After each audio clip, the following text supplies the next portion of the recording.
आज हम जानेंगे किन्हीं भी दी गई संख्याओं का लासा और मासा कैसे ज्ञात किया जाता है। सबसे पहले लासा का अर्थ क्या होता है? लघुत्तम समापवर्त।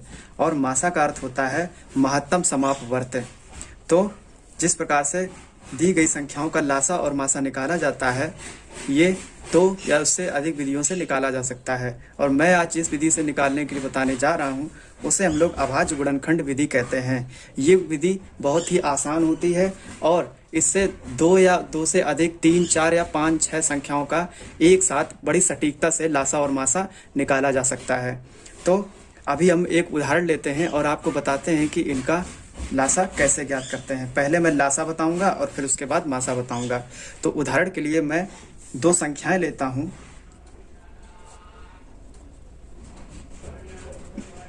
4 और 8 का लासा ज्ञात कीजिए।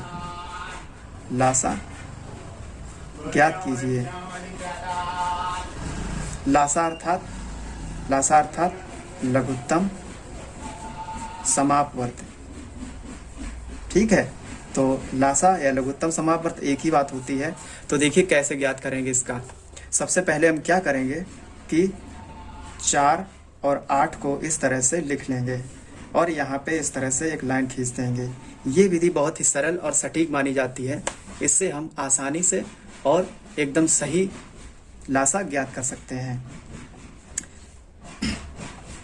अब हम यहाँ पर इसमें ये देखेंगे कि 4 और 8 किन संख्याओं से, यानी कि किन किन संख्याओं का भाग 4 और 8 में जा रहा है। लेकिन उन संख्याओं को हम 2, 3, 5, 7 और 9 से इसकी जांच करेंगे। इसका प्रारंभ करेंगे 2 से, यानी इन दोनों संख्याओं को पहले हम 2 से भाग करने की कोशिश करेंगे। और यदि 2 से नहीं भाग होता, जैसे मान लीजिए यहाँ 4 की जगह 9 होता तो 2 से भाग नहीं जाता।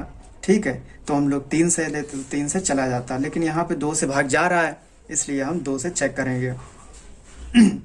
तो इस प्रकार से यहाँ पर जब हम 2 में 4 में 2 का भाग देंगे तो 2 दूनी 4 2 दूनी 4, इस तरह से 4 पूरा विभाज्य हो जा रहा है और जो हमें भागफल मिल रहा है उसको हम यहाँ पे लिख देंगे। इसी प्रकार से 2 का भाग हम 8 में देंगे, तो जब 2 का भाग हम 8 में देंगे तो 2 भाग 8, तो यानी कि 2 चौके 8। तो ये जो 4 भागफल आ रहा है वो यहाँ लिख देना है।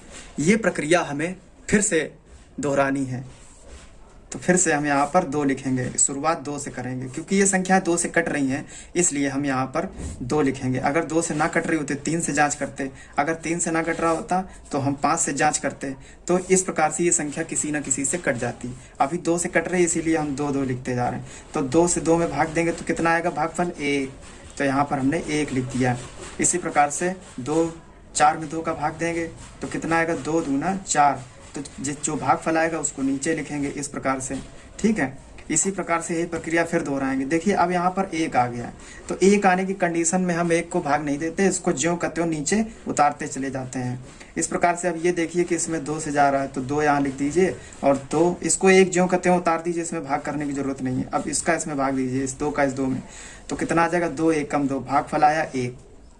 अब देखिए जब हमारा लास्ट में 1 और 1 आ जाता है तो हम यहीं पर रुक जाते हैं। ठीक है, और अब हमारा लासा क्या आ जाएगा? इस तरह से लिखेंगे कि लासा बराबर, या दी हुई संख्याओं 4 और 8 का लासा बराबर, ठीक है, लासा बराबर, अब देखिए इनको लिखेंगे 2 गुणे 2, यानी कि इन तीनों का आपस में जो भी इधर आएगा उसका आपस में गुणा कर देंगे। तो 2 दूनी 4, 4 दूनी 8। ठीक है, ये गुणा करना एकदम आसान है। अगर आप एक साथ नहीं कर पा रहे तो पहले इन 2 का कर लीजिए, 2 दूनी 4, और फिर इसका कर लीजिए। बहुत आसान है, कोई कठिन नहीं। 4 दूनी 8, तो 4 और 8 का लासा हमें कितना प्राप्त हो गया? 8। तो 4 और 8 का लासा बराबर 8। तो इस प्रकार से हमने इन दोनों संख्याओं का लासा ज्ञात कर लिया। अब हम देखेंगे कि इन्हीं 2 संख्याओं का मासा कैसे हम ज्ञात कर सकते हैं। ठीक है, तो चलिए देखते हैं कि इन 2 संख्याओं का मासा कैसे हम ज्ञात कर सकते हैं। आप चाहें तो इसका स्क्रीनशॉट भी ले सकते हैं। अब हम इन्हीं 2 संख्याओं का मासा ज्ञात करेंगे। तो सबसे पहले प्रश्न लिखेंगे उदाहरण कि 4 तथा 8 का मासा यानी कि महत्तम समापवर्त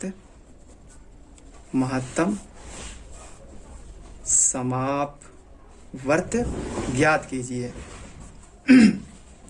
ज्ञात कीजिए। ठीक है, तो इस प्रकार से सवाल जब पूछा जाएगा, ठीक है, जरूरी नहीं कि किन्हीं संख्याओं का मासा हो तो उसका लासा नहीं हो सकता है, वो किन्हीं भी संख्याओं का पूछ सकता है। ठीक है, तो इस प्रकार से अब देखिए इसी विधि से मैं निकालने बताता हूँ। इसमें क्या करेंगे, 4 और 8 को इस तरह से लिख लेंगे और ये टेबल बना लेंगे।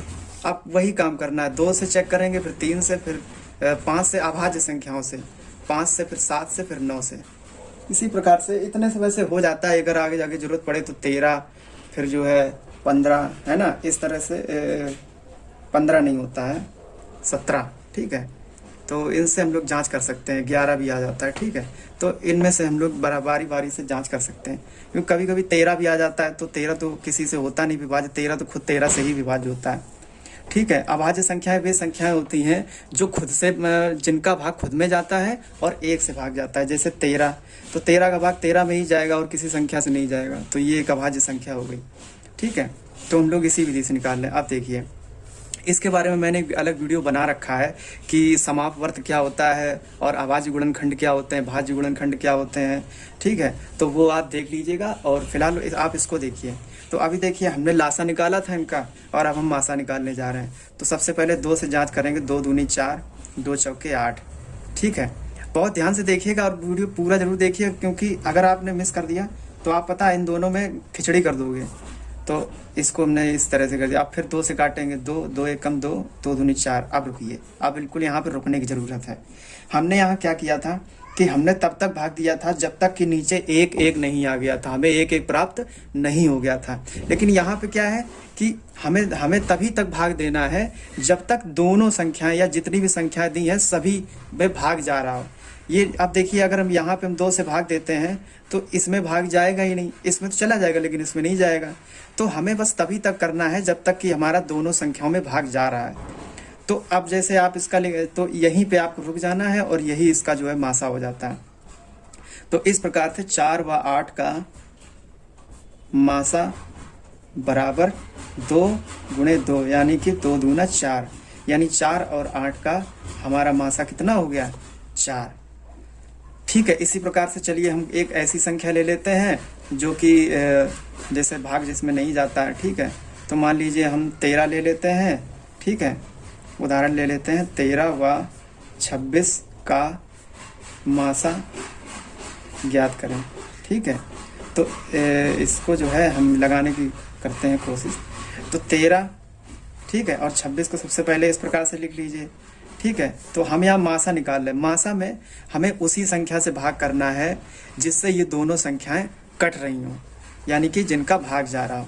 तो अभी जैसे मान लीजिए यहाँ मासा निकाल रहे हैं। ठीक है, तो यहाँ पे अगर मान लीजिए हम 2 लिखते हैं तो 2 से 13 नहीं कटेगा, 13 में भाग ही नहीं जाएगा, लेकिन 26 में चला जाएगा। तो हमें यहाँ 2 नहीं लिखना। क्यों? क्योंकि दोनों संख्याओं में भाग जाना चाहिए। तो ना ही 2 का जाएगा, ना ही 3 से चेक करो, 3 से भी नहीं जाएगा। 5 से चेक करिए, 5 से नहीं जाएगा। इसी प्रकार 7 से भी नहीं जा रहा। 9 से भी दोनों में नहीं जा रहा। 13, तो 13 से हमें लग रहा है कि 13 से दोनों में भाग चला जाएगा। तो 13 एकम 13 और 13 दूनी 26। तो अब देखिए 1 और 2 आ गया। अब हम यहाँ 2 से नहीं काटेंगे। क्यों? क्योंकि हम मासा निकाल रहे हैं। मासा में हम जिस भी संख्या को यहाँ लिखेंगे उससे दोनों का भाग जाना चाहिए। तो इस प्रकार से 13 व 26 का मासा बराबर 13। ठीक है, तो ये हमारा उत्तर आ गया। ठीक है, इसी प्रकार से आप, अच्छा मुझे ये बताइए कि 18 और 26 का मासा क्या होगा। आप ये बताइए, कमेंट में लिखिएगा कि 18 और 26 का मासा क्या होगा। चलिए मैं आपको बता देता हूँ।